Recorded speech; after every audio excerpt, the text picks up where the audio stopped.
আসসালামু আলাইকুম ভিউয়ার্স, আজকে আপনাদেরকে তরমুজের জুস অথবা শরবত বানিয়ে দেখাবো। সামনে আসছে রমজান মাস। এই গরমে সারাদিন রোজা রাখার পরে ইফতারে এমন ঠান্ডা ঠান্ডা তরমুজের শরবত খেতে সবার অনেক ভালো লাগবে।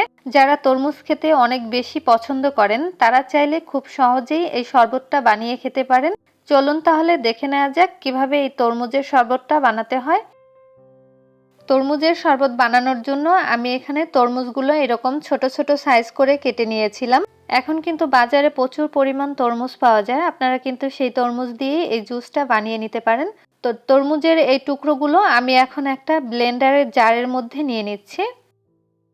সবটুকু তরমুজের টুকরো এই ব্লেন্ডারের জারে নিয়ে নিচ্ছি। আমি এখানে যে পরিমাণে তরমুজ নিয়েছি এতে 2 জন লোক খেতে পারবে। তো তরমুজগুলো আমি সব ব্লেন্ডারের জারে নিয়ে নিলাম। এখন এর মধ্যে আমি দিয়ে দিচ্ছি আইস কিউব। আমি এখানে 4 টুকরো আইস কিউব দিয়ে দিলাম। দিয়ে দিচ্ছি 1 টেবিল চামচ পরিমাণ চিনি। তরমুজের মিষ্টি বুঝে চিনির পরিমাণটা দিতে হবে। তো আমি এখানে যে তরমুজটা নিয়েছি এই তরমুজটা মিষ্টি ছিল, তাই আমি 1 টেবিল চামচ পরিমাণ দিয়েছি। দিয়ে দিচ্ছি সামান্য একটু লবণ। আমি এখানে খাবার লবণ দিয়েছি, আপনারা চাইলে বিট লবণ দিয়েও বানিয়ে নিতে পারেন। তবে বিট লবণ দিয়ে বানালে এই তরমুজের জুসের টেস্টটা কিন্তু ভালো আসে না। এখন ঢাকনা দিয়ে ঢেকে আমি ব্লেন্ড করে নিচ্ছি। 20 থেকে 30 সেকেন্ড ব্লেন্ড করে নিলেই কিন্তু এই জুসটা হয়ে যাবে।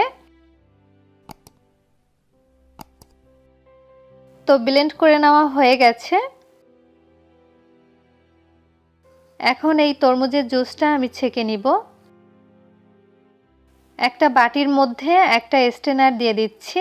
স্ট্রেনারের সাহায্যে আমি জুসটা ছেঁকে নিচ্ছি।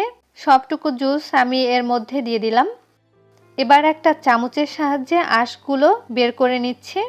সবটুকু জুস আমি এই বাটির মধ্যে নিয়ে নিচ্ছি, আর বাকি যেই আঁশগুলো আছে এই আঁশগুলো আমি ফেলে দিব।